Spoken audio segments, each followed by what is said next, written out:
Hello बच्चों।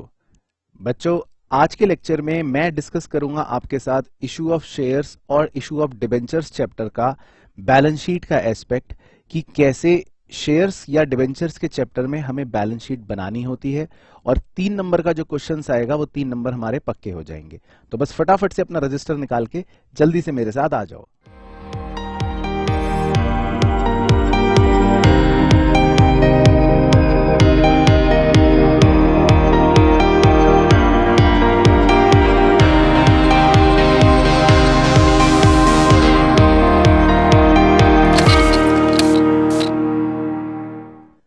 तो बच्चों, पहले मैं आपके साथ डिस्कस करूंगा इशू ऑफ शेयर्स जो चैप्टर है,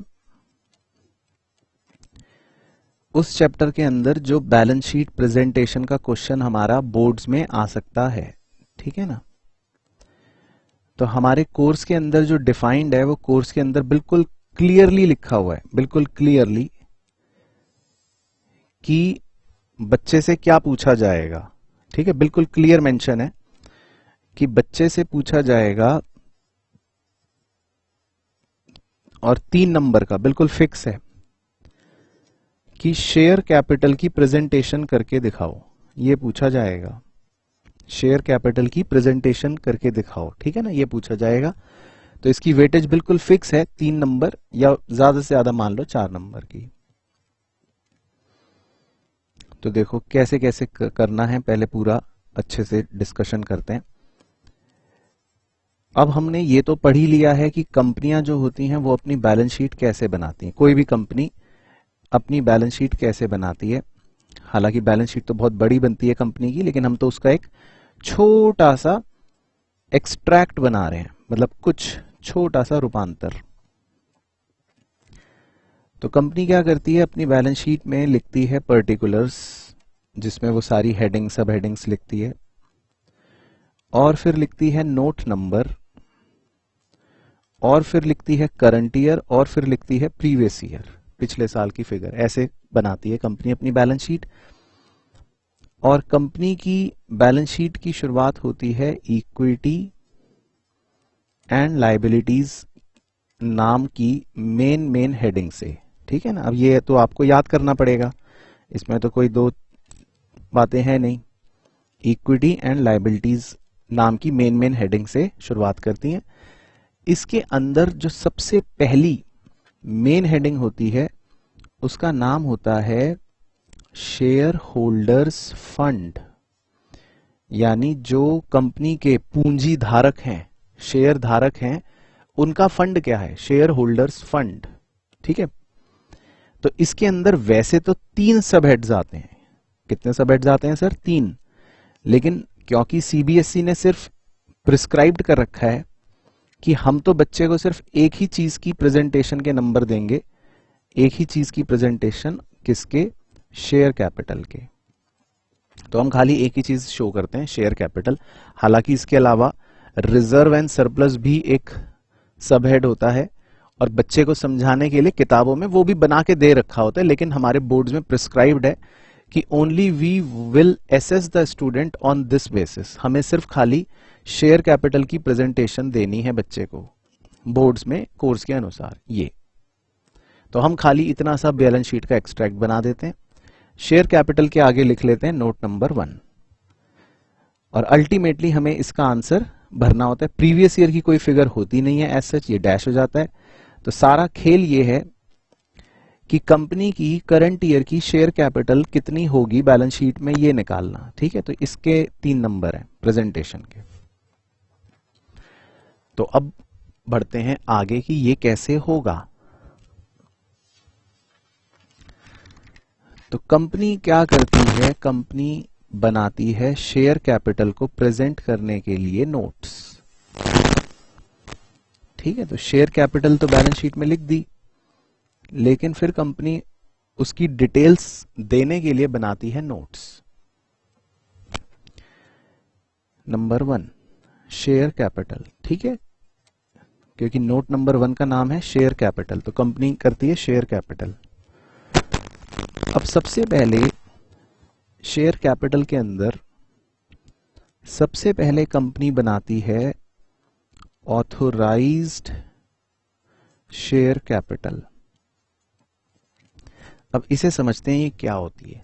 ऑथोराइज्ड शेयर कैपिटल का क्या मतलब है, ठीक है भाई। मान लो कोई कंपनी है, ठीक है,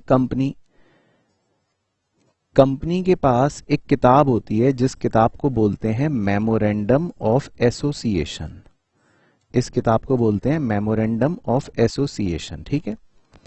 इस किताब में लिखा होता है कि कंपनी की शेयर कैपिटल मान लेते हैं होगी, कुछ भी लिख रहा हूं ऐसी मनगढ़ंत, मान लेते हैं होगी 100 करोड़ रुपए, ऐसा लिखा है, ठीक है, 100 करोड़ रुपए। तो जो भी कंपनी की शेयर कैपिटल मेमोरेंडम के अंदर लिखी होती है वो कहीं ना कहीं कंपनी की मैक्सिमम लिमिट होती है शेयर कैपिटल को इशू करने की। तो कंपनी 100 करोड़ रुपए से ज्यादा शेयर कैपिटल इशू नहीं कर सकती, ये कंपनी की मैक्सिमम लिमिट होती है 100 करोड़ रुपए। अब 100 करोड़ रुपए की शेयर कैपिटल को इशू करने के लिए कंपनी कुछ डिवीजन करेगी। भाई कैसे करेगी, जैसे मैं उदाहरण ले रहा हूं, फॉर एग्जांपल कंपनी 100 करोड़ रुपए को डिवाइड कर देगी। कैसे बना देगी, कंपनी कह देगी 10 करोड़ शेयर्स ऑफ ₹10 ईच। तो 10 करोड़ शेयर बना दिए कंपनी ने 10 रुपए ईच के, ठीक है ना। तो ये 100 करोड़ रुपए हो गए। या हो सकता है कंपनी ऐसे बना दे 1 करोड़ शेयर्स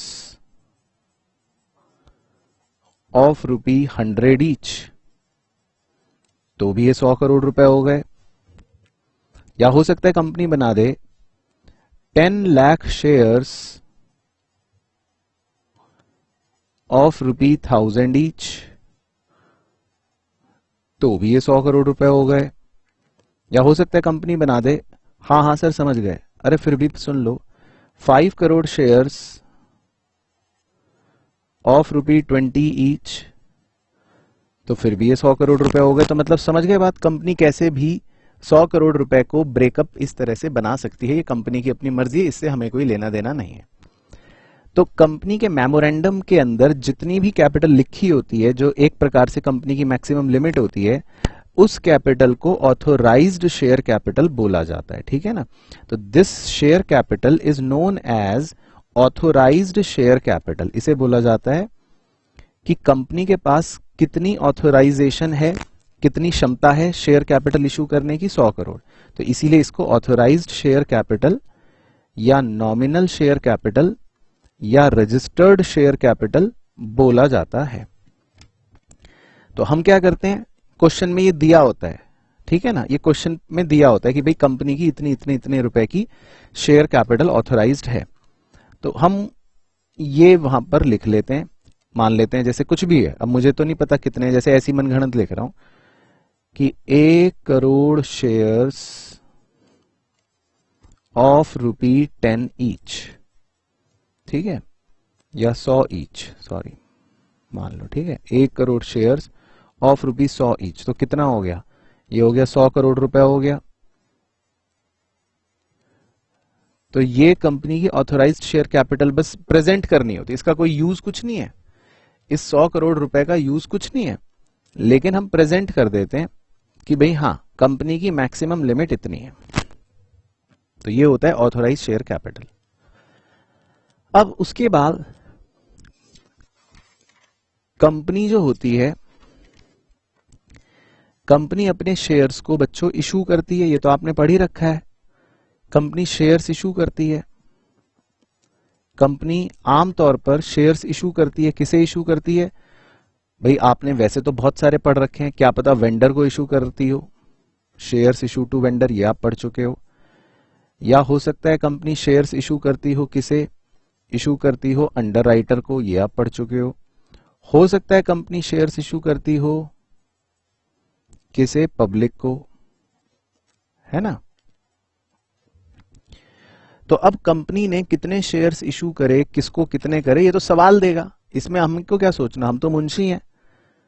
तो मान लेते हैं कंपनी ने 1 लाख शेयर्स वेंडर को इशू करे, मान लो, ठीक है, 50,000 शेयर्स अंडरराइटर को इशू करे, मान लो ये शेयर्स की संख्या लिख रहा हूं, कई रुपए समझ लो, ठीक है, और 2.5 लाख शेयर्स पब्लिक को इशू करे। अब ये तो क्वेश्चन में दिया होगा ना कि कंपनी इशूड सो share to vendor, company issued सो शेयर टू ये, कंपनी इशूड सो शेयर टू पब्लिक, ऐसा सब दिया होएगा। तो कंपनी जब भी शेयर्स इशू करती है हम उसे भी अलग से एक हेडिंग बनाकर शो कर देते हैं जिसका नाम होता है इशूड शेयर कैपिटल। तो इसका मतलब ये होता है कि कंपनी कितने शेयर्स इशू कर रही है, ठीक है ना। अब हालांकि अलग अलग इशू करे, लेकिन अभी तो आप सिंप्लिसिटी कहानी के लिए समझ लो कि भाई कंपनी ने कितने कितने शेयर्स इशू करे, 1 लाख शेयर वेंडर को करे, 50,000 अंडरराइटर को करे और 2.5 लाख पब्लिक को करे, ठीक है। तो चलो अलग ही लिख लेता हूं ताकि बाद में कोई चूपटाक ना करो। 1 लाख शेयर्स कंपनी ने इशू करे 100 रुपए के, तो कितने हो गए, 1 करोड़। उसके बाद 50,000 शेयर्स अंडरराइटर को इशू करे, तो 50,000 शेयर ऑफ ₹100, तो कितने हो गए, 50 लाख। उसके बाद 2.5 लाख शेयर पब्लिक को इशू करे, तो 2.5 लाख शेयर्स ऑफ ₹100 ईच, तो 2.5 करोड़, ठीक है। ये तो क्वेश्चन में गिवन होगा कि किसको कितने इशू करे, और कुल मिला के कितने हो गए जी, ₹4 करोड़। तो इसका मतलब ये आ गया कि कंपनी ने कितने रुपए के शेयर्स इशू करे, बस। इसका भी कोई रोल नहीं होता बच्चों, इसका कोई रोल नहीं है, लेकिन ये अलग से शो करते हैं नोट्स में कि कंपनी ने कितने शेयर्स इशू करे हैं, ठीक है। तो ये हमने अलग से शो कर दिया कि कंपनी ने कितने शेयर्स इशू कर दिए हैं। तो जितने शेयर्स कंपनी इशू करेगी, ये सब क्वेश्चन में दिया होगा, उतने शेयर हम लिख लेंगे जी, इतने शेयर्स इशू करें। तो अब पहले यहां तक का थम्सअप भेजो कि भाई यहां तक तो कोई टेंशन नहीं, यहां तक क्लियर।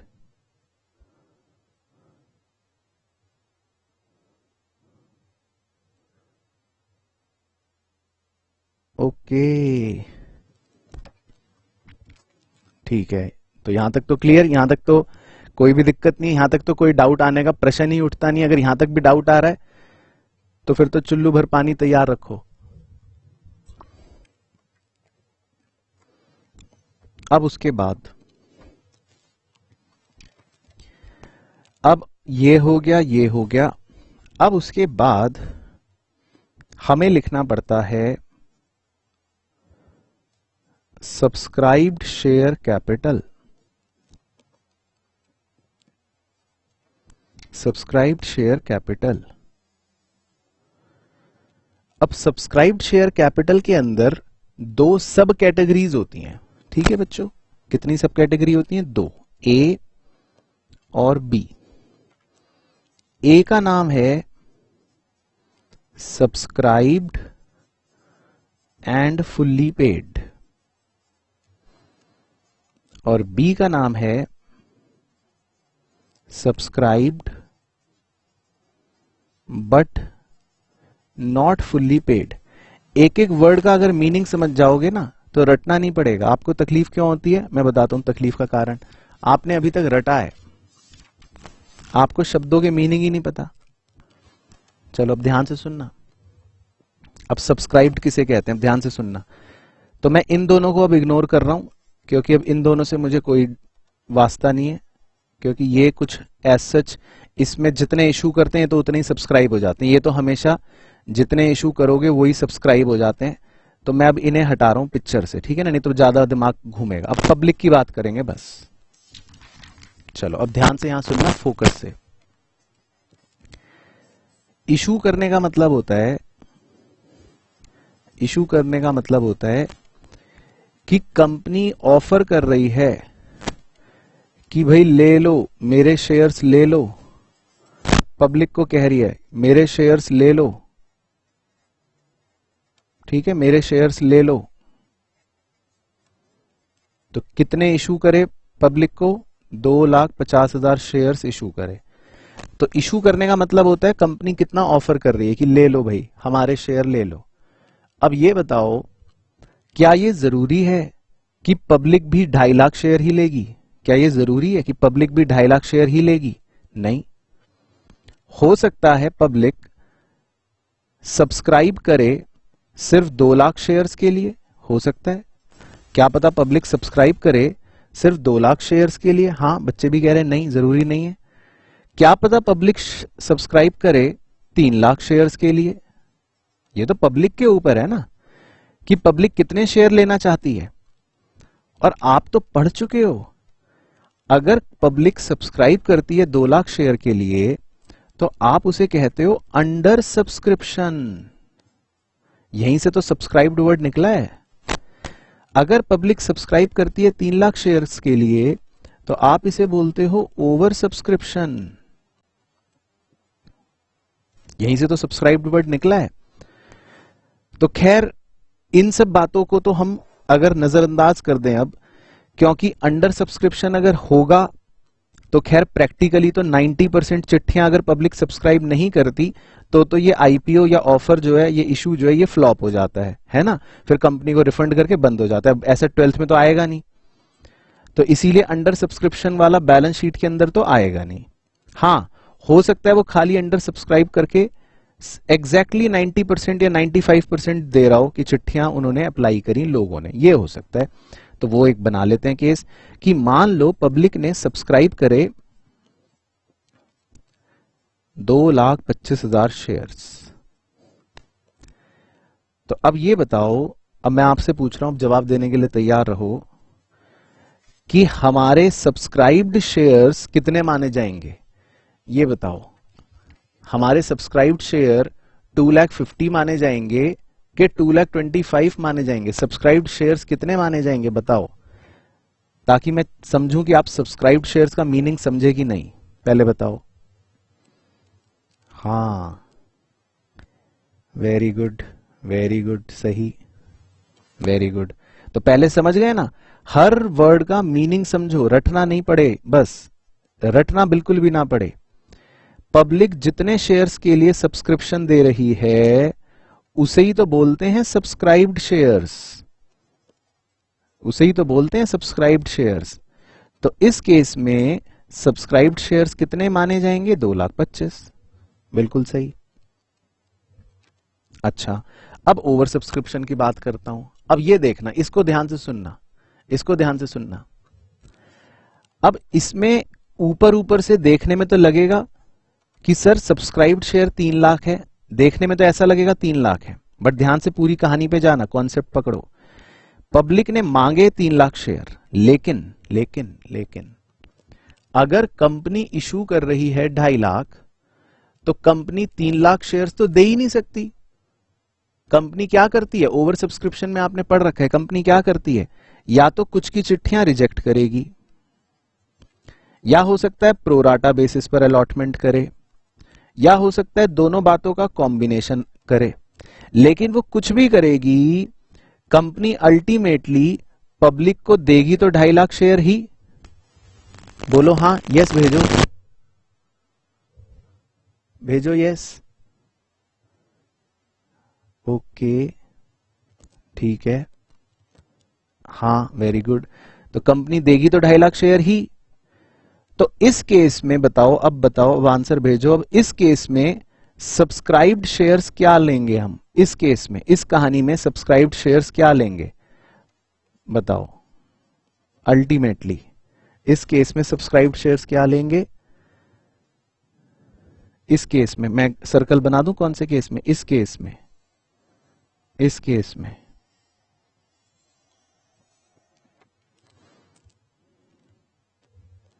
हाँ, वेरी गुड, वेरी गुड। अब जैसे मान लो आपने कहा सर सर प्लीज हमें 3 लाख चॉकलेट्स दे दो, सर प्लीज हमें 3 लाख चॉकलेट्स दे दो, प्लीज हमें 3 लाख चॉकलेट्स दे दो। लेकिन मेरे पास देने के लिए ही जब 2.5 लाख चॉकलेट हैं, और मैं आपको जब 2.5 लाख चॉकलेट ही दूंगा, तो अल्टीमेटली माना तो यही जाएगा ना कि आपके पास 2.5 लाख चॉकलेट हैं। तो सब्सक्राइब्ड शेयर का मतलब ये है, आप इसका मीनिंग समझो, इसका मीनिंग ये है कि अल्टीमेटली पब्लिक को कितने शेयर मिल रहे हैं, अल्टीमेटली पब्लिक को कितने शेयर्स मिले, अल्टीमेटली पब्लिक को कितने शेयर्स मिले, या पब्लिक के पास अभी कितने शेयर्स हैं, ऐसा समझ लो, पब्लिक के पास अभी कितने शेयर्स हैं, उसे सब्सक्राइब्ड कहते हैं। तो अगर पब्लिक ज्यादा शेयर मांग रही है तो मिलेंगे तो पब्लिक को 2.5 लाख ही ना, तो सब्सक्राइब्ड होगा 2.5 लाख शेयर। लेकिन अगर पब्लिक ने ही कम शेयर मांगे तो कंपनी तो उन्हें कम ही शेयर देगी, तो उस केस में होंगे 2,25,000 शेयर। तो सब्सक्राइब्ड वर्ड का मीनिंग समझो, सब्सक्राइब्ड शेयर का मतलब कि पब्लिक के पास कितने शेयर हैं, उसे सब्सक्राइब्ड बोलते हैं। ठीक है सर, तो ये तो वर्ड समझ आ गया अब अच्छे से, ठीक है ना। मैं उम्मीद कर रहा हूं ये समझ गए हूं, सब्सक्राइब्ड समझ गए हो, मैं हाथ का निशान बना रहा हूं। अब इसकी ये 2 कैटेगरीज क्या हैं उन्हें समझते हैं। ये 2 कैटेगरीज क्या हैं सर, चलो ध्यान से सुनना। आपने कई बारी ऐसे क्वेश्चन कर रखे हैं कि कंपनी ने एप्लीकेशन मनी मांग लिया लोगों से, मांगने को कहते हैं कॉल्ड अप। एक बच्चा पूछ भी रहा था कि सर कॉल्ड अप क्या होता है, कॉल का मतलब क्या होता है। जब मैं आपको फोन करता हूं, फोन करके कहता हूं लाओ अक्षत 20 रुपए दे दो, तो इसका मतलब क्या है, आई एम कॉलिंग यू। तो कंपनी ने एप्लीकेशन के 20 रुपए मांग लिए, कंपनी ने अलॉटमेंट के 30 रुपए मांग लिए, कंपनी ने फर्स्ट कॉल के 10 रुपए मांग लिए। लेकिन कभी कभी आप देखते हो ना क्वेश्चन में लिखा होता है, ऐसा लिखी होती है लैंग्वेज कि company has not yet called ₹40 final call, ऐसा लिखा होता है।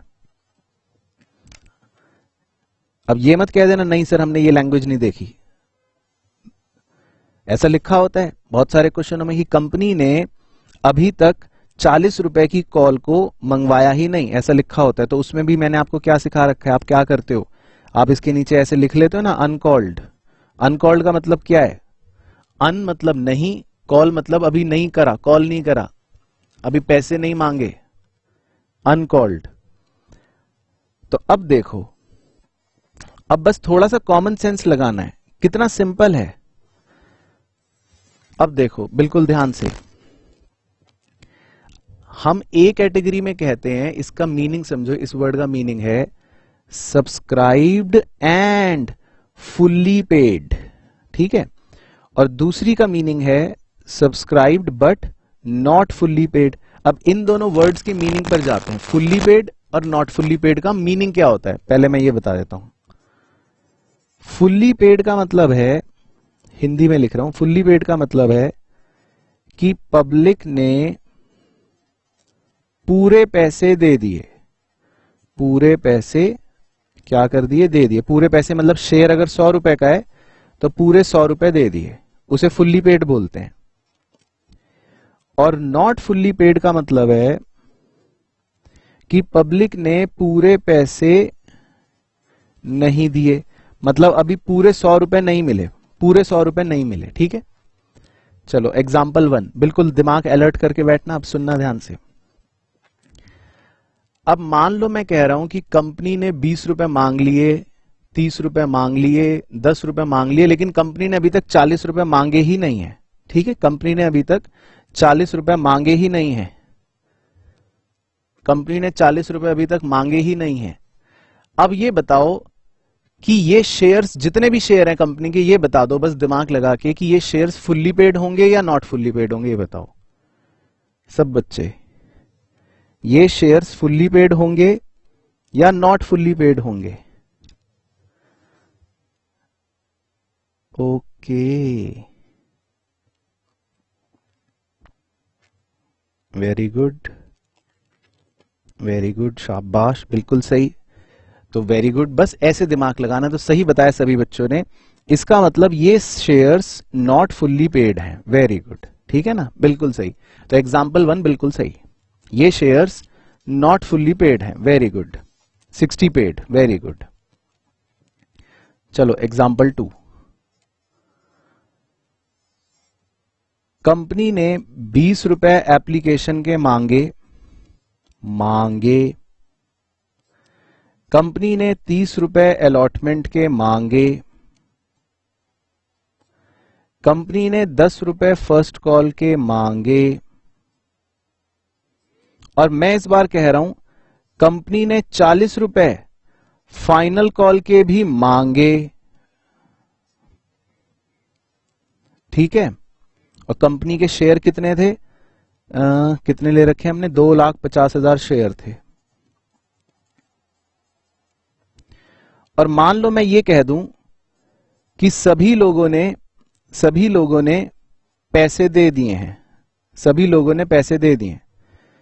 तो अब बताओ एग्जाम्पल 2 में ये शेयर्स फुल्ली पेड हैं या नॉट फुल्ली पेड हैं? क्या बोलोगे? अब बताओ, ये शेयर्स फुल्ली पेड हैं या नॉट फुल्ली पेड हैं? क्या बोलोगे? हाँ, वेरी गुड। तो समझ रहे हो? मीनिंग समझो। फुल्ली पेड का मतलब क्या है? मीनिंग समझो कि पूरे पैसे मिल गए। सही। तो अब आप कहोगे ना कि ये फुल्ली पेड हैं, पूरे पैसे मिल गए। लेकिन पहले आपने कहा कि नहीं, पहले नहीं मिले थे पूरे पैसे, पहले नहीं मिले थे पूरे 100 रुपए, तो वो आपने कहा नॉट फुल्ली पेड है। तो अब आप समझ रहे हो थोड़ा थोड़ा। चलो एग्जाम्पल 3 देखो।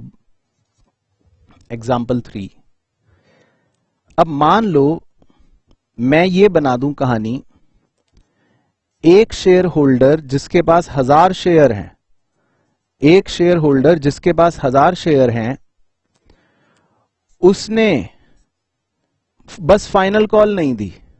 मान लो मैंने ये बता दिया कि भाई कंपनी के टोटल शेयरों में से एक शेयर होल्डर है, रामू नाम है मान लो इसका, रामू, जिसके पास 1000 शेयर हैं, उसने फाइनल कॉल नहीं दिए। मान लो बदमाश, हाँ रामू बदमाश है जिसने पैसे नहीं दिए।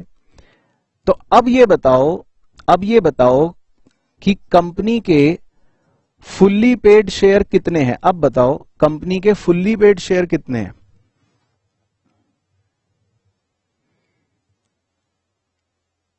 कि कंपनी के फुल्ली पेड शेयर कितने हैं? ओके,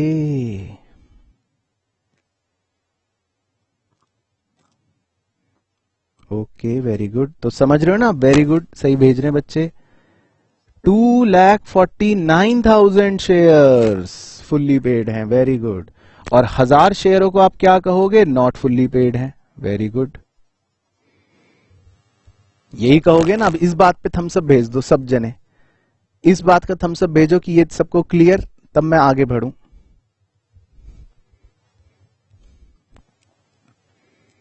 ओके, वेरी गुड, ठीक है। चलो एक और एग्जांपल, ताकि बिल्कुल मैं संतुष्ट हो जाऊं। मान लो रामू के साथ साथ लिखा होता शामू, रामू के साथ साथ लिखा होता शामू 2000 शेयर्स, और उसने तो फर्स्ट और सेकंड कॉल दोनों नहीं दिए। मान लो ये भी होता क्वेश्चन। अब बताओ कंपनी के फुल्ली पेड शेयर कितने होते? अब बताओ, अगर रामू ने भी कॉल के पैसे नहीं दिए, शामू ने भी दोनों कॉल के पैसे नहीं दिए, तो अब कंपनी के फुल्ली पेड शेयर कितने होते? Okay, very good. तो समझ रहे हो ना भाई, रामू ने 1000 शेयर के पैसे नहीं दिए, शामू ने 2000 शेयर के पैसे नहीं दिए, तो 2,50,000 शेयर्स में से इन दोनों को छोड़ दो तो बच गए 2,47,000 शेयर। वो इसका मतलब पूरे पैसे दे चुके हैं फुल्ली पेड। और नॉट फुल्ली पेड कितने? 3,000 शेयर। बिल्कुल सही। तो समझ आ गया ना? तो आपको ऐसे समझ के करना है। हर चीज का मीनिंग है, हर वर्ड का मीनिंग है। तो अगर मान लो मैं उसी एग्जांपल को कंटिन्यू करूं, तो मैं अब ऐसे लिखूंगा, देखो ऐसे लिखूंगा, 2,47,000 शेयर्स ऑफ ₹10 ईच। ये आ जाएगा 24,70,000। और 100 ईच, 100 ईच, एक जीरो और बढ़ा देता हूं, हमने 100 रुपए का ले रखा है। और 3,000 शेयर्स, वो नॉट फुल्ली पेड में लिखूंगा, ऑफ ₹100 ईच। ऐसे लिखेंगे बच्चों 3 लाख, ऐसे अलग अलग लिखेंगे। बात समझ आ रही है ना? ऐसे करना है। तो मैं उम्मीद कर रहा हूं समझ आया होगा, और अब भी समझ नहीं आए तो बेकार है जीवन फिर। तो 2,47,000 फुल्ली पेड शेयर्स हैं, और 3,000 जो हैं वो ये देखो बदमाशों के शेयर्स हैं, नॉट फुल्ली पेड। ओके, ठीक है, यहां तक पहुंच गए। फिर उसके बाद सर क्या करते हैं? बस उसके बाद देखो, उसके बाद हम लेस करते हैं इसमें से कॉल्स इन अरियर। अब कॉल्स इन अरियर तो कॉन्सेप्ट ऐसा है जो आपने ऑलरेडी सीख रखा है। सर एक बार दोबारा बताओ, हम तो भूल गए। कॉल्स इन अरियर क्या था, एक बार दोबारा बताओ सर। तो देख लो कॉल्स इन अरियर।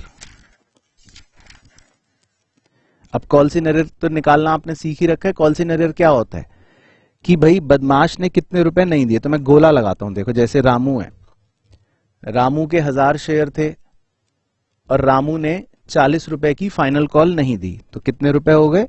40,000 रुपए। ठीक है, रामू ने 40,000 रुपए नहीं दिए। इसी तरह शामू ने 2000 शेयर्स के फर्स्ट कॉल के 10 रुपए नहीं दिए, तो कितने रुपए नहीं दिए? 20,000 रुपए नहीं दिए। और फिर फाइनल कॉल के भी नहीं दिए, तो शामू ने 2000 शेयर्स के फाइनल कॉल के 40 रुपए यानी 80,000 रुपए नहीं दिए। कॉल्स इन अरियर तो सीख ही रखा है बच्चों आपने। तो अब आप ये देख लो कि कॉल्स इन अरियर कितने रुपए हो गया? 40 ये, 20 ये, 60 और 80 ये, 140।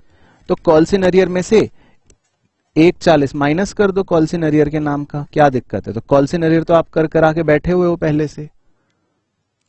बस तो ये प्लस ये माइनस ये करके आपका फाइनल आंसर बाहर आ जाता है बच्चों, इस तरह से। मतलब जब हम खाली खाली इतनी प्रेजेंटेशन करते हैं अभी, तो फाइनल आंसर हमारा बाहर आ जाता है, जो भी आता है। जैसे मान लो इसको हम सॉल्व करेंगे, तो 2,50,00,000 में से 140 माइनस कर दो, तो ये बचेगा 2,48,60,000। 2,48,60,000 बाहर बच जाएगा। तो जब हम अपने बैलेंस शीट के अंदर आंसर लिखेंगे यहां पर, तो लिखेंगे 2,48,60,000। स्टेप बाय स्टेप चलो, अभी आगे का मत सोचना। पहले इतना समझ आया, इतने स्टेप तक पक्के बनो ना। पहले इतना स्टेप समझ आया, भेजो थम्स अप।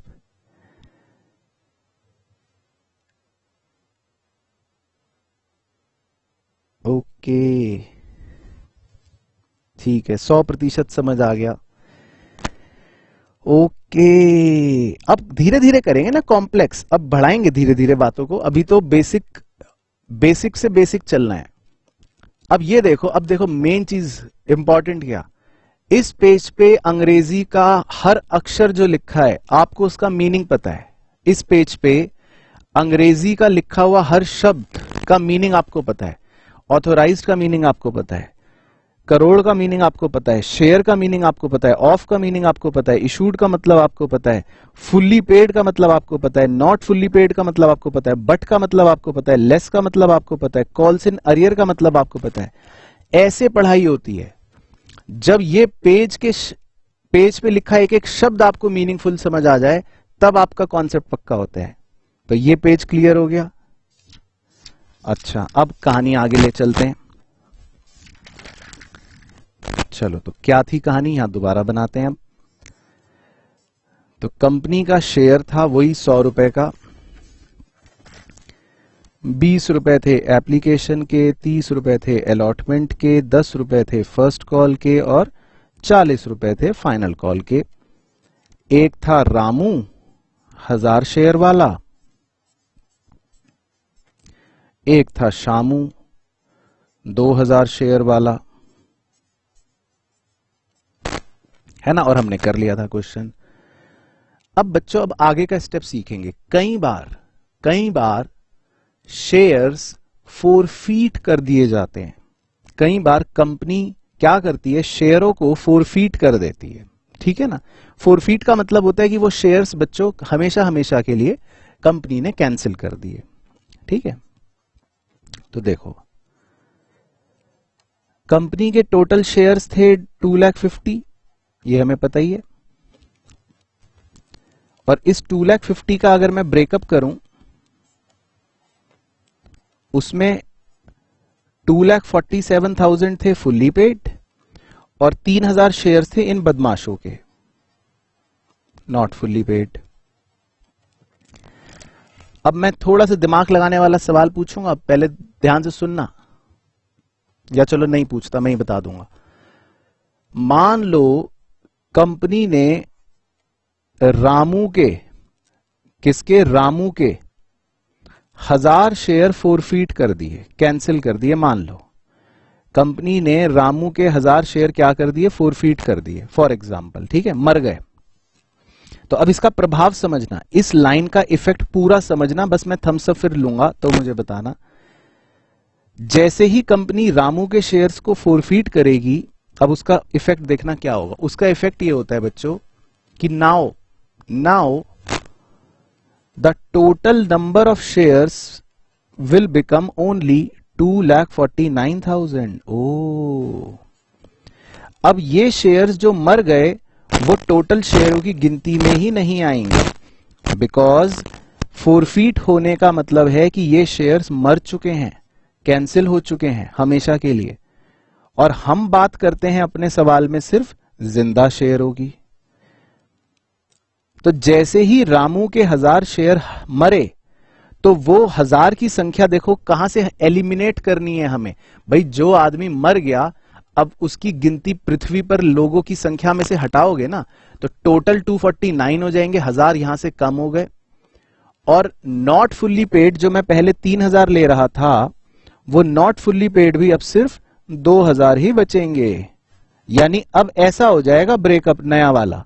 तो जैसे ही रामू के 1,000 शेयर्स फोरफीट होंगे बच्चों, तो नया ब्रेकअप ये बन जाएगा, this is your new breakup.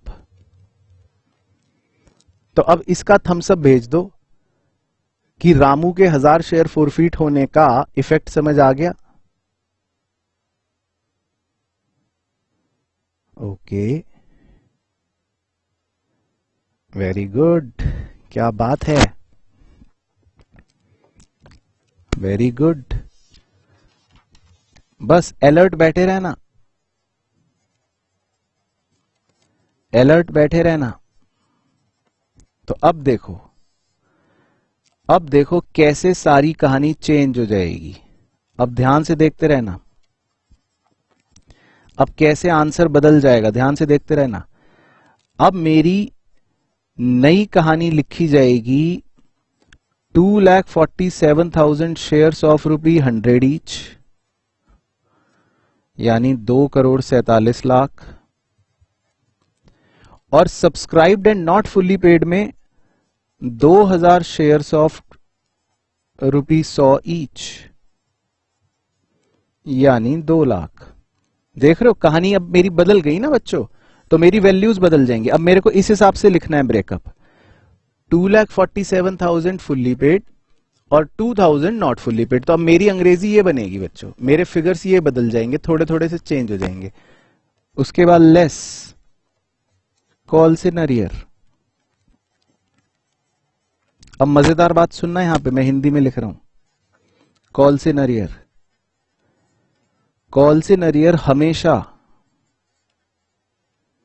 सिर्फ जिंदा शेयर्स का लेना है, जिंदा शेयर्स का लेना है। तो ध्यान से इफेक्ट्स देखना, ध्यान से। पिछली बारी मैंने रामू का भी कॉल्स इन अरियर और शामू का भी कॉल्स इन अरियर ले लिया था, लेकिन इस बार क्योंकि रामू के शेयर तो मर गए, तो मुझे अब कॉल्स इन अरियर में रामू के शेयर नहीं लेने। नाउ रामू के शेयर जो हैं उन्हें हम एक्सक्लूड कर चुके हैं, वो तो अब गिनती से ही बाहर हो चुके हैं, वो मर चुके हैं। तो कॉल्स इन अरियर में मुझे अब रामू से मतलब नहीं है। कॉल्स इन अरियर मैं सिर्फ लूंगा शामू का, 20,000 रुपए जो उसने यहां पे नहीं दिए थे और 80,000 रुपए जो उसने यहां पे नहीं दिए थे। Now my calls in arrear value will be only 1 lakh. मेरे कॉल्स इन अरियर की वैल्यू होगी मात्र 1 लाख रुपए, सिर्फ ये वाले। हमें कॉल्स इन अरियर बच्चों मरे हुए शेयरों का नहीं लेना। इतनी सी हिंदी याद रख सकते हो कि कॉल्स इन अरियर सिर्फ जिंदा शेयर्स का लेना है बच्चों आपको। रामू के शेयर्स तो मर गए हैं, उनका कॉल्स इन अरियर नहीं लेना। तो अब ये हिंदी कौन कौन याद कर लेगा कि कॉल्स इन अरियर सिर्फ जिंदा शेयर का लेना है, ये याद रहेगी छोटी सी बात। ओके, ठीक है, वेरी गुड, वेरी गुड, ठीक है, वेरी गुड, ठीक है ना, तो ये याद रहेगी। अच्छा, अब जब भी शेयर्स फोरफीट होते हैं, जब भी शेयर्स फोरफीट होते हैं तो हमें शेयर फोरफीचर को ऐड भी करना पड़ता है। हमें शेयर फोरफीचर को ऐड भी करना पड़ता है। अब उसकी चर्चा करेंगे, अब इसकी चर्चा होगी। 5 मिनट अब इस पे लगाने पड़ेंगे। हर एनालिसिस का अपना एक रोल है।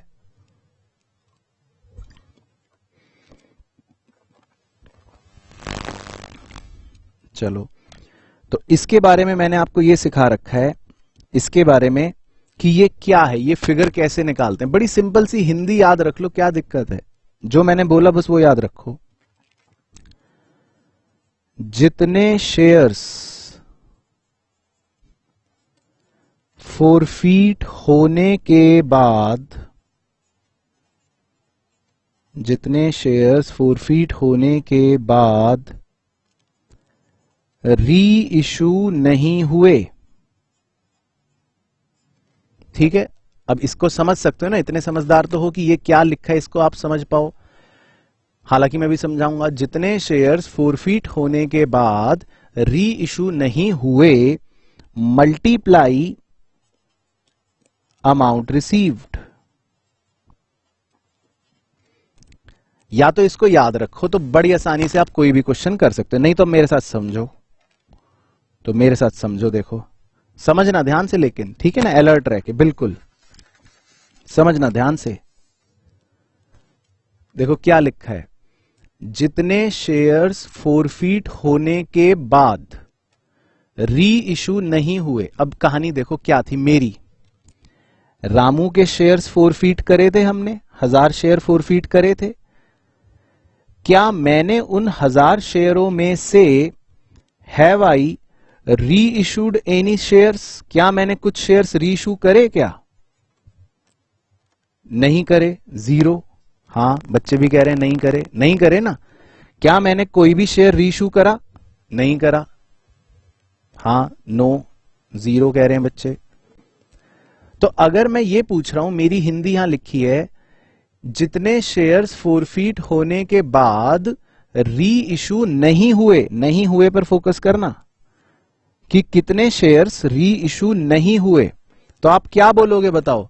कितने शेयर्स हैं बताओ जो री इशू नहीं हुए, बताओ फोरफीट होने के बाद। वेरी गुड, वेरी गुड, शाबाश, मेरी तरफ से शाबाशी इस बात पर, वेरी गुड। तो बिल्कुल सही, 1000 शेयर्स ऐसे हैं जो फोरफीट तो हो गए, जो फोरफीट तो हो गए लेकिन री इशू नहीं हुए। चलो अब मैं इसमें 2-3 एग्जांपल दे रहा हूं, ओरली बताना, ठीक है। मान लो मैं कह देता कि 1000 शेयर में से बाद में कंपनी रीइशूड 200 शेयर्स, मान लो कंपनी रीइशूड 200 शेयर्स, तो यहां कितने लेते? वेरी गुड, शाबाश, अब आप समझ रहे हो, ऐसे समझना है, 800 लेते, वेरी गुड। मान लो लिखा होता कंपनी रीइशूड 400 शेयर्स, तो यहां कितना लेते? हाँ, वेरी गुड, अब आप समझ रहे हो, 600, वेरी गुड, बिल्कुल सही, समझ गए, अब समझ गए, अब मेरा काम हो गया, वेरी गुड। तो ऐसे ये अब आप समझ गए, वेरी गुड, ठीक है। तो जितने शेयर्स फोरफीट होने के बाद रीइशू नहीं हुए, अब आप ये समझ गए, वेरी गुड। अच्छा, इनटू, इसे मल्टीप्लाई करना है अमाउंट रिसीव्ड। अमाउंट रिसीव्ड के लिए आप इस डायग्राम को देख सकते हो, ठीक है। अब ये देखो, रामू के शेयर जो फोरफीट हो रहे हैं उनका अमाउंट रिसीव्ड क्या है? उनका अमाउंट रिसीव्ड मतलब उसने 20 रुपए दे दिया, उसने 30 रुपए दे दिया, उसने 10 रुपए दे दिया। कितना हो गया? 20 और 30 50 और 10 60, तो 60 रुपए हो गया जो उसने दे दिया। 60, हाँ 60, बच्चे भी 60 भेज रहे हैं, वेरी गुड 60। तो बस ये करना होता है। तो अब आपका 60,000 रुपए हम यहां पर ऐड कर देंगे शेयर फॉर फीचर के नाम का। तो मैं यहां लिख देता हूं, ये तो वर्किंग हो गई। 60,000 रुपीज ऐड हो जाएंगे शेयर फॉर फीचर के नाम के, ठीक है ना। तो फाइनल आंसर कैसे बनेगा? इस केस में फाइनल आंसर जो बनेगा उसके लिए ये प्लस ये माइनस ये प्लस 60,000 ये करना पड़ेगा। तो कितना आ जाएगा? 249, 248, तो ये आ जाएगा 2,48,60,000, ठीक है। ऐसे शो करना पड़ेगा तो ये आ जाएगा, ठीक है ना। इस तरह से शो करते हैं। तो मतलब क्वेश्चन पर निर्भर करता है कि क्या लिखी है कहानी। क्वेश्चन में लिखा होगा कि क्या हो रही है कहानी।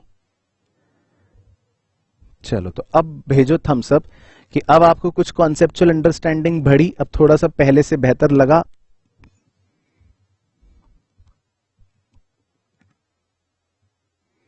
ओके ओके, ठीक है, वेरी गुड। तो पहले से बेहतर लगना बहुत जरूरी है।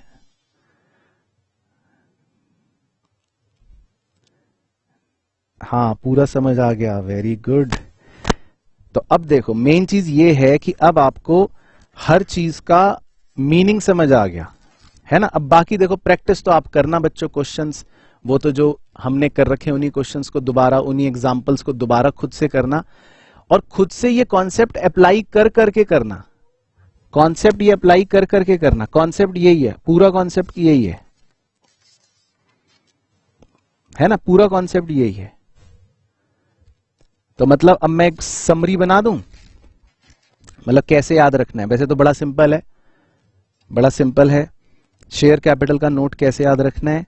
सबसे पहले ऑथोराइज्ड शेयर कैपिटल लिख दी, ठीक है, वो तो लिख ही लोगे। फिर इशूड शेयर कैपिटल लिख दी, वो भी लिख ही लोगे। फिर सब्सक्राइब्ड शेयर कैपिटल लिखते ही उसमें दो कैटेगरी बनानी है, एक सब्सक्राइब्ड एंड फुल्ली पेड, अब वो भी समझ गए मीनिंग, और एक subscribed but not fully paid, वो भी समझ गए मीनिंग। फिर उसके अंदर लेस करना है calls in arrear. Calls in arrear के बारे में क्या मेन चीज याद रखनी है कि सिर्फ जिंदा शेयर्स का लेना है। कॉल्स इन अरियर सिर्फ जिंदा शेयर का लेना है, अगर कोई शेयर फोरफीट हो गए उनका नहीं लेंगे आप। और फिर ऐड करना है शेयर फॉर फीचर, और उसकी वैल्यू कैसे निकालनी है डायरेक्टली कि जो शेयर्स फोरफीट होने के बाद री इशू नहीं हुए इनटू अमाउंट रिसीव्ड, बस। तो समरी पर्पज से इतना याद रख लो तो आप हर कॉन्सेप्ट इसमें फिट कर सकते हो। देखो बाकी तो खैर क्वेश्चन टू क्वेश्चन डिपेंड करेगा, कुछ थोड़ा बहुत एक्स्ट्रा कम ज्यादा तो होगा, बट कॉन्सेप्ट ये ही चलेगा। ठीक है, यस सर, ठीक है ना। तो ये तो हो गया शेयर्स का 3 नंबर का बैलेंस शीट जो सीबीएसई पूछता है, ठीक है।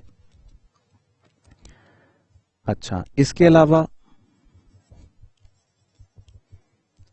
अब डिबेंचर्स जब हम इशू करते हैं तो डिबेंचर्स इशू करने पर सीबीएसई हमसे क्या मांगता है बैलेंस शीट में? भाई उसमें भी सीबीएसई ने कुछ हमें प्रिस्क्राइब कर रखा है। तो देखो ये तो बड़ा सिंपल है। तो पहले तो कंपनी की अगर मैं बैलेंस शीट की बात करूं तो बैलेंस शीट तो वही कंपनी की same, particulars, note number, current year, previous year. अब इसमें इक्विटी एंड लायबिलिटीज तो चलो मेन हेडिंग हो ही गई।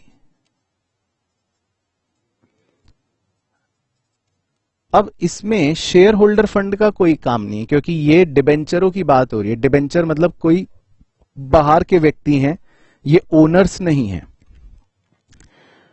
तो जो मेन हेडिंग है जिसका नाम है नॉन करंट लाइबिलिटीज, लंबी अवधि की लाइबिलिटीज, उस मेन हेडिंग में एक सब हेडिंग होती है, आप पढ़ चुके हो थर्ड बुक के अंदर, लॉन्ग टर्म बोरोइंग्स। उस लॉन्ग टर्म बोरोइंग्स का पार्ट होते हैं डिबेंचर्स। तो बस हमें इतना सा शो करना पड़ता है। हाँ बिल्कुल सही, NCL, जिसको शॉर्ट में NCL कह रहे थे हम। तो ये तो हो गई बैलेंस शीट। अब इसका नोट कैसे बनाते हैं? इसका नोट वेरी सिंपल भाई, हम लिखते हैं लॉन्ग टर्म बोरोइंग्स, ठीक है, कि हमने कोई लंबी अवधि की बोरोइंग्स कर रखी हैं। उसमें सब कुछ लिख देते हैं जो जो हमने कर रखी है। जैसे उदाहरण दे रहा हूं, ध्यान से सुनना। मान लेते हैं कंपनी ने 20,000 10% डिवेंचर्स इशू कर रखे हैं ऑफ 100 ईच। तो कितना बन गया? 20,000 100 ईच। तो इसका मतलब हो गया 20 लाख रुपए। अब मान लो कंपनी ने कोई लोन ले रखा है HDFC बैंक से, तो वो भी एक लॉन्ग टर्म बोरोइंग है, मान लो 5 लाख का, वो भी लिख लो। अब मान लो कंपनी ने कोई लोन ले रखा है SBI बैंक से, loan from state bank of India, 6 lakh रुपए का, तो वो भी, ओह बाहर ही लिख लेता हूं, वो भी लिख लो 6 लाख रुपए के। अच्छा, अब हो सकता है कि कंपनी ने जो SBI से लोन लिया हो, उसमें कंपनी ने कुछ डिबेंचर्स कोलेट्रल सिक्योरिटी के तौर पर इशू करे हो। मान लेते हैं 4 लाख रुपए की कंपनी ने डिबेंचर्स कोलेट्रल सिक्योरिटी के तौर पर इशू कर रखे हैं। तो मान लेते हैं, ऐसे लिख लेता हूं, ऐसी मनगढ़ंत लिख रहा हूं, 4,000, 12% डिबेंचर्स ऑफ ₹100 ईच। तो ये हो गए 4 लाख रुपए के डिबेंचर्स।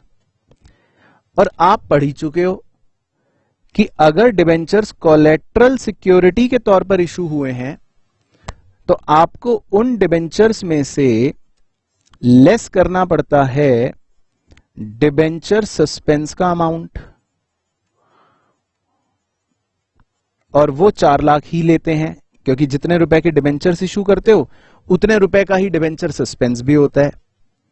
तो लेस कर देते हैं डिबेंचर सस्पेंस अकाउंट। तो मान लेते हैं फिर तो वो नील आ गया बाहर। तो क्या दिक्कत है?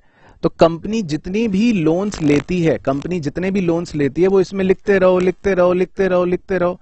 इस चैप्टर में और कुछ होगा ही नहीं इसके अलावा, ये मेरी गारंटी है, क्योंकि ये चैप्टर ही लॉन्ग टर्म बोरोइंग है। ये चैप्टर ही क्या है? डिबेंचर। तो इसमें तो एक ही हेडिंग होनी है, लॉन्ग टर्म बोरोइंग। तो कंपनी जितने भी डिबेंचर्स इशू करे करे करे करे करे करे सारे लिख दो। अगर 1000 तरह के डिबेंचर इशू करें, 1000 तरह के यहां लिख दो और सबका टोटल कर लो। तो 20 और 5 25 और 6 31, तो यहां लिख दो 31 लाख रुपए, बस। तो ये हो गई इशू ऑफ डिबेंचर्स की बैलेंस शीट, 3 नंबर पक्के। तो इसमें और कुछ आएगा ही नहीं। तो डिबेंचर्स तो जब भी कंपनी इशू करेगी तो बस यहां पे ऐसे लिख दो नोट्स के अंदर, और बैलेंस शीट में तो ये छोटा सा एक्सट्रैक्ट बनाना पड़ता है। तो अब भेजो कि फाइनल थम्सअप इस बात का कि शेयर्स और डिबेंचर्स की इस बैलेंस शीट का कॉन्सेप्ट अब बिल्कुल क्लियर, और 3 नंबर अब आपके बिल्कुल पक्के।